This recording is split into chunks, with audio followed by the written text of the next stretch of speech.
kesehatan fisik, padahal keduanya sama-sama penting.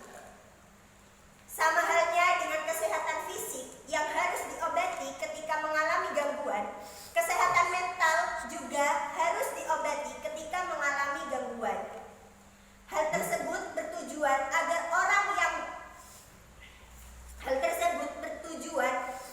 orang dengan gangguan mental tidak melakukan tindakan kejahatan atau hal-hal yang tidak kita inginkan.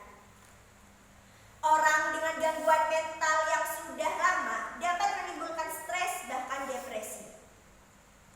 Banyak orang yang melakukan tindakan menyakiti diri sendiri dengan menyayat pergelangan tangan, menyiksa diri untuk tidak makan berhari-hari. Bahkan masih ada seseorang yang setiap harinya menangisi takdir hidup sampai berpikir untuk mengakhiri hidupnya agar masalah itu selesai dan tidak ada orang yang terbebani. Kesehatan mental seseorang dapat berubah seiring dengan berjalannya waktu. Hal ini tergantung pada banyaknya faktor yang kita temui atau alami selama menjalani kehidupan. Umumnya, perubahan mental ini terjadi ketika kita dihadapkan dengan tuntutan atau beban yang melebihi sumber daya dan kemampuan kita. Terganggunya kesehatan mental remaja biasanya disebabkan oleh lingkungan sekitarnya sendiri, seperti teman-teman, keluarga, atau bahkan orang tuanya sendiri. Tidak sedikit juga orang tua yang menuntut anak-anaknya untuk mengikuti semua keinginannya tanpa memikirkan mental anaknya. Orang tua menuntut anaknya untuk bisa melakukan banyak hal, padahal hal tersebut di luar batas kemampuan anaknya. Anak pun akan merasa tertuntut dan lama-kelamaan merasa tertekan atas tuntutan orang tuanya tersebut. Tidak semua remaja seumuran kita memiliki teman atau seseorang yang dapat dipercaya untuk kita ceritakan masalah kita dengan orang tua kita. Saat kita bercerita tentang masalah kita dengan orang tua pada teman yang kurang paham akan kesehatan mental, bisa juga malah menambah mental kita menjadi terganggu.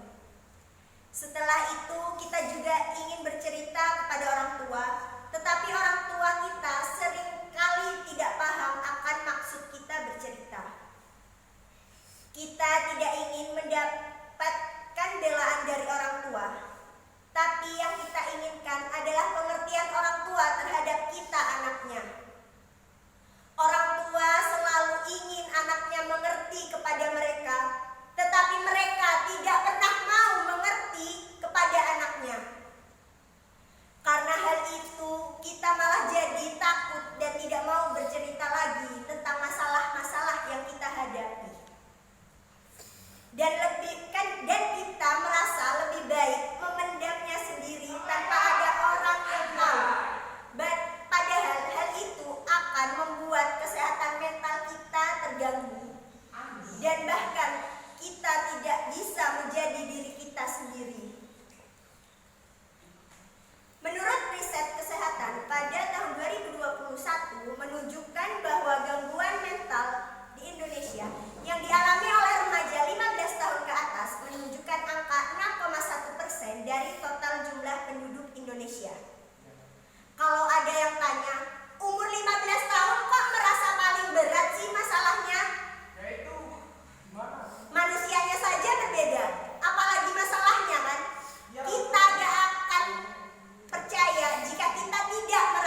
digaungkan